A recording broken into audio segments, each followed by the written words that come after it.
Presidente Piazza, giornata importante questa per il Consorzio di Bonifica che apre e mette a disposizione tutto il patrimonio archivistico, storico, culturale di quello che rappresenta il Consorzio di Bonifica. Qual è l'importanza che questa giornata rappresenta? Una giornata di importanza storica perché finalmente, dopo oltre 2 anni di lavoro, mettiamo a fattor comune, digitalizzando il 60% per il momento del nostro patrimonio archivistico, che ci rende quindi tranquilli dal punto di vista della valorizzazione, della conservazione e della fruizione. Conoscere significa poter guardare al futuro in maniera più lungimirante, ci permetterà di sapere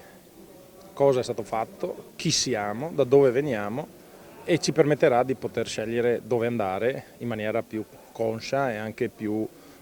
efficace per il territorio. Mettere a disposizione un patrimonio di questa portata non è solo un elemento fondamentale per conoscere la storia e per lasciarla a chi verrà dopo di noi, ma è anche un elemento perché da remoto i funzionari stessi dell'ente, quelli della regione, chiunque possa attingere a informazioni utili dal punto di vista culturale può avere un bagaglio importante, ma anche penso dal punto di vista turistico. Pensiamo che le piste ciclabili piuttosto che i manufatti idraulici che rappresentano la nostra storia possano diventare veramente un motivo di turismo emozionale e quindi di far vedere quello che 100 anni fa si è fatto e può servire ed essere utile sicuramente anche per i mutamenti climatici in atto e per gli studi che da qui ai prossimi anni saranno necessari appunto per combattere ma soprattutto per tutelare questo territorio così prezioso.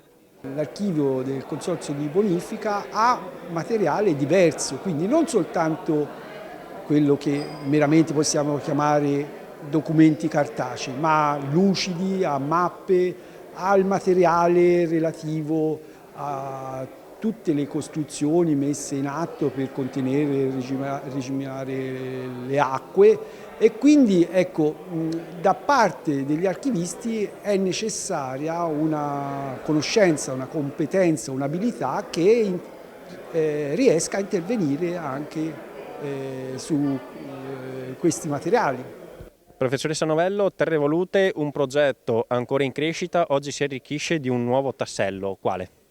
Allora, da oggi nel sito di Terre Volute, quindi www.terrevolute.it, a tutti sarà possibile accedere a quello che è il grande patrimonio documentale conservato presso il Consorzio di Bonifica appunto Veneto Orientale. L'idea è quella di valorizzare questo patrimonio, di renderlo disponibile per ricerche, per la conoscenza, anche per la semplice curiosità. L'importante è appunto conoscere questo territorio, condividerlo e anche partecipare al suo arricchimento, cioè chiunque possa avere anche un documento personale a casa che ha voglia di comunicare, di condividere con altri, può a questo punto farlo anche attraverso questo sito.